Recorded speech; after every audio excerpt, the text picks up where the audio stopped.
All right, everyone. Joe Biden has found a new third party to blame for his own Bidenomic crisis. The U.S. voters are punishing him for it right now. Again, his approval gap is about 19 points. His approval about 4 points, maybe 5 lower than Trump at the same point in his presidency. There's a reason why Trump is chomping at the bit, supposedly, over the next week, literally, to potentially announce a 24 run. He's not even potentially going to wait for the midterms. And it ain't because he's worried about being prosecuted for the January 6th thing. That is basically fallen apart. Link in the description. This is to the official POTUS Twitter page, so this is from the mouth of the horse.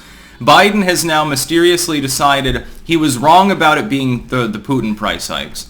He was wrong about it being price gouging by the energy industry, the one that he's openly attacked for the last year and a half. He was wrong about it being transitory. It's good for you, wages will keep up, which they didn't, etc., etc. All of the other excuses that he's made for a year and a half for his shitty economy. Now the gas price hikes are the result of gas stations. Yes, your local gas station chain that's run by a small business person, they're responsible for the high gas prices, and they should know better. They should operate at a loss to make it look like Bidenomics isn't a total failure. Dude, even Jimmy Carter had better optics and messaging when it came to the economy than the Biden admin has. And he was a lot more coherent in delivering his sputum on national TV. We've got a president here, asterisk administration, of course, a steward, who has repeatedly shifted his story with regards to who is responsible for inflation and for the gas prices. Putin was blamed, even though the majority of the gas price hikes happened before the invasion of Ukraine. Oil companies were blamed. The administration even touted the idea that, well, they're not drilling enough. We're openly trying to suppress them from drilling. We're openly hostile to the oil and gas industries, but we think that they should drill more. They should invest literally hundreds of billions of dollars in new drilling equipment and so forth at a time when the economy is overheated, by the way. They should do that knowing that they're just going to get slamma-jammed randomly by more regulations anyway and have to operate at a loss for an extended period of time under an administration that uses them as a whipping boy. We were told before that there were no price hikes. Wages are keeping pace. Why are you peasants so afraid? We were told it was transitory. Now we're being told that your local gas station, a small business, is responsible for your gas price woes. That is simply not the case. It is logistically impossible for price gouging to be happening on that scale in such a coordinated manner across literally a million different gas stations. It's not happening. The fact is that a gas station doesn't operate, generally speaking, on a massive profit basis. The fuel prices, it's funny, you'll notice, according to the Biden administration, they're up. They finally admitted to that. But the price hikes are the responsibility of literally everyone but the Biden administration. Some of the legacy media, which takes marching orders directly now from the White House itself on economic data, have even blamed consumers. Well, you're just too materialistic. You're buying too much. You've gotten too decadent. You should tighten your belt. Oh, here are several ways to survive the Putin price hikes.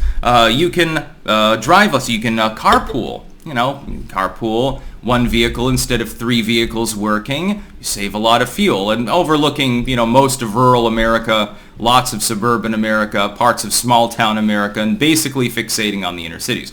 You can take mass transit, including in places where mass transit does not really exist for logistical purposes. So, gas stations are they're the new scapegoat for the Biden administration. So we've devolved from blaming a foreign nation, which again, everyone's responsible but the person most responsible. Initially it was that, then it was corporations, billionaires and stuff. And now it's, people who aren't even millionaires. Now it's people who manage the local gas station. They're just raising their prices too much. They're trying to gobble up all of this profit because everyone knows a small business is so profitable in a heavy regulatory environment in which there's low consumer confidence, and now the very real risk that people begin throttling back their buying anyway. Yeah, you might get some price deflation because demand drops because more people are unemployed. That will also be blamed on third parties. Joe Biden is centrally responsible for certain aspects of the economic crisis. pioneering multi-trillion-dollar funny money spending bills, which have inflated and devalued the currency. That's number one. Hyper-regulating the energy industry, nixing Keystone, etc., etc., etc. That's Biden's fault. The buck stops here. It doesn't matter that he's old and decrepit and can't even change his own socks. He's the face of the executive branch of the United States, steward, asterisk president, whatever you want to call him. He's the one that's there. The other share of the blame comes mainly from lockdownerism. It comes from blue state governors that extended their lockdowns beyond regard for basic science, beyond regard for anything economic. This didn't happen in Texas. It didn't happen in the Dakotas. It wasn't happening in Florida. A dozen other states had relaxed their guidelines very, very early on. They realized the writing was on the wall. They didn't want to destroy their state economies. The problem is that most of the world did do lockdowns for extended periods, and many U.S. states did, blue states especially. Where are all of your ports located?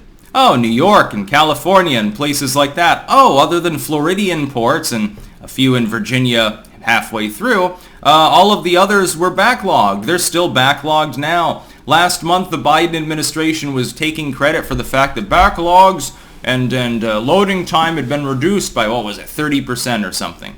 Okay, so 70% of the damage is still there over a year later, where we're still trying to clean up your mess. That'll last into 2025 probably at this particular rate. And then you have a looming recession. You have the very real possibility of stagflation. And Biden is scrambling to find anyone to blame but himself. The voters clearly aren't buying it, considering his particular disapproval rate, which is good. It shows people, a lot of people, they have cognitive dissonance, but at some point they're capable of breaking through. Mostly when their own personal lives are impacted. The NIMBYists have begun to abandon Joe Biden because now they can't afford to go to the mall to get their nails did. That's really what it boils down to, a bunch of materialistic NIMBYists, but they're useful idiots, useful at least situationally at this particular time. I find it astonishing that the legacy media isn't roundly and soundly dragging Joe Biden's claim. The idea that you now have price gouging, not by the oil industry. It's not Putin is trying to screw our economy because he wants to take over Ukraine. It's not that the price hikes are imaginary and just go home and live your life. Now it's your gas station manager. He's responsible or she's responsible for what is currently happening. You own a couple of gas stations. You're trying to make ends meet because, on paper you're rich, you own gas stations, but really you operate on a shoestring budget, technically speaking. What are they supposed to do, Joe? Operate at a loss to cover your ass? I guess that's what he wants them to do. And also, he keeps putting out these impotent statements. Well, you should just do what's right. I call on the gun industry to do X. I call on the oil industry to do Y. I call on your local gas station to slash the prices for absolutely no reason whatsoever. And the fact is, a basic understanding of economics is this. If you do have wages rising, not commensurate with inflation, but they are, if the price of everything is higher and demand is beginning to ebb away, then lowering the gas price at this particular time and operating at a loss would be disastrous. You'd have millions of people out of work. But the Biden administration is hoping that people are too stupid to notice this. Thankfully, it looks like they have failed in their anticipation of this. That's about all. Peace out.